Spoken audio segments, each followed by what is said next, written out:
नमस्कार। आज हम एक हालिया बाजार रिपोर्ट, बाजार अहवाल, तेजी, मंदी आणि पुढील दिशा इस पर थोड़ी बात कर रहे हैं।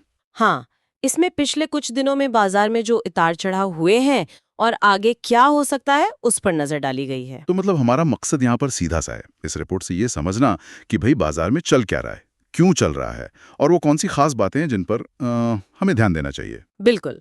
रिपोर्ट के हिसाब से देखें तो कल यानी 4 जुलाई को बाजार में थोड़ी थोड़ी राहत थी। बेसी सेंसेक्स करीब 193 अंक ऊपर 83,432.89 पर बंद हुआ हाँ, और निफ्टी 50 भी वो भी करीब 55 अंक ऊपर 25,461.00 पर रहा। ये आंकड़े तो ठीक लग रहे हैं पर दिन उतना सीधा नहीं था, है ना? नहीं, बिल्कुल नहीं। दिन में तो काफी उठापटक मची हुई थी। सेंसेक्स में ही अगर देखें तो करीब 462 अंकों का दायरा था, मतलब ऊपर-नीचे हुआ। अच्छा। असल में हुआ ये कि फाइनेंस, आईटी और ऑयल एंड गैस जैसे कुछ सेक्टर्स थे, वहां खरीदारी हुई, उसी ने बाजार को गिरने से बचाया और थोड़ी बढ़त दिला दी। हाँ, ये जरूरी था। कौन से शेयर अच्छा कर रहे थे? तो Bajaj finance, Infosys, ICICI bank, HUL, HCL tech, UltraTech cement और रिलायंस, ये सब हरे निशान में थे। लेकिन दूसरी तरफ देखें तो ट्रेंड में तो बहुत बड़ी गिरावट थी, करीब करीब 12% की। बाप रे, 12%। हाँ, और Tata steel, Eicher Motors, Tech Mahindra, Maruti Suzuki, इन सब में भी दबाव बना हुआ था। तो ये दिखाता है कि बाजार में एक तरह की, क्या कहते हैं, खींचतान चल रही है अभी भी। हाँ, साफ दिख रहा है। रिपोर्ट में कुछ वजह भी गिनाई हैं, जैसे वो अमेरिका भारत वाला ट्रेड टेंशन जिसकी 9 जुलाई की डेडलाइन है।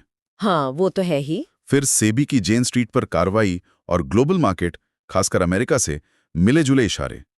इनमें से ये ट्रेड वाली बात, ये तो काफी टाइम से सुन रहे हैं। इस बार ये 9 जुलाई की डेडलाइन इतनी अहम क्यों लग रही है बाजार को? देखिए, ये डेडलाइन एक तरह से एक इवेंट बन गई है। तलवार लटकी हुई है, कह सकते हैं।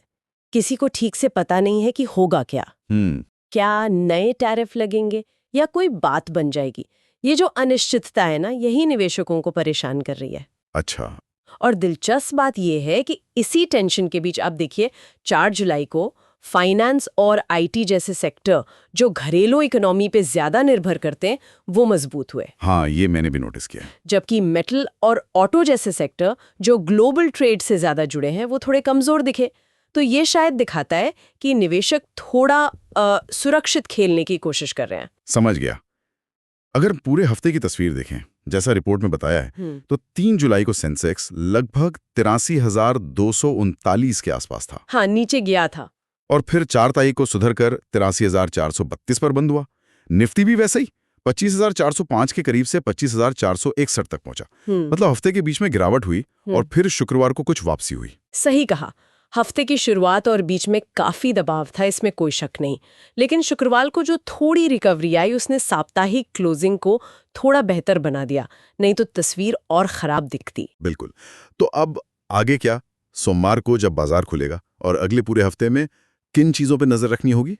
देखिए, कई बातें हैं। सबसे पहले तो सोमवार को यही ट्रेड टेंशन से जुड़ी कोई खबर आती है या नहीं।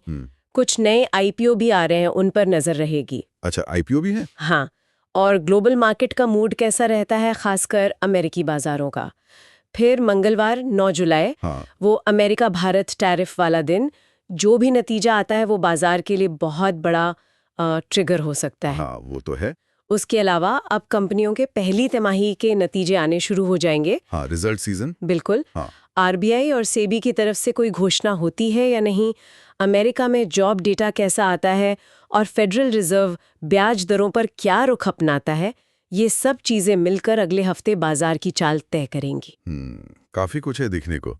तो ठीक है, संक्षेप में कहें तो बाजार ने हाल की उठापटक झेली है, लेकिन कुछ खास सेक्टर्स के दम पर थोड़ा टिका रहा। हाँ, टिका रहा। ट्रेड टेंशन अभी भी सबसे बड़ा मुद्दा बना हुआ है और आने वाला हफ्ता बहुत अहम है।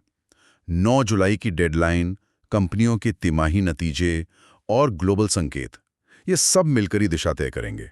बिल्कुल। और एक बात और सोचने वाली है, जो इन तात्कालिक चीजों से थोड़ी अलग है। बताइए। ये जो रोज के आंकड़े हैं, डेडलाइन है, ये तो ठीक है, अपनी जगह है। लेकिन इनसे भी ज्यादा महत्वपूर्ण ये देखना होगा कि ये जो ट्रेड नेगोशिएशंस हैं या जो रेगुलेटरी एक्शन हो रहे हैं, इनके बाद निवेशकों का भरोसा, उनका सेंटिमेंट लंबे समय के लिए कैसे बदलता है? अच्छा, मतलब लॉन्ग टर्म व्यू। हाँ, क्या वो जोखिम लेने को तैयार दिखते हैं या फिर वो ज्यादा सुरक्षित निवेश की तरफ जा रहे हैं? ये जो बदलाव है ना, ये बाजार के गहरे मनोविज्ञान का, उसके सेंटिमेंट का असली संकेत देगा। ये वाकई एक दिलचस्प नुक्ता उठाया आपने। इन शॉर्ट टर्म घटनाओं से परे निवेशकों का मिजाज कैसे बदलता है, ये देखना ज्यादा अहम होगा।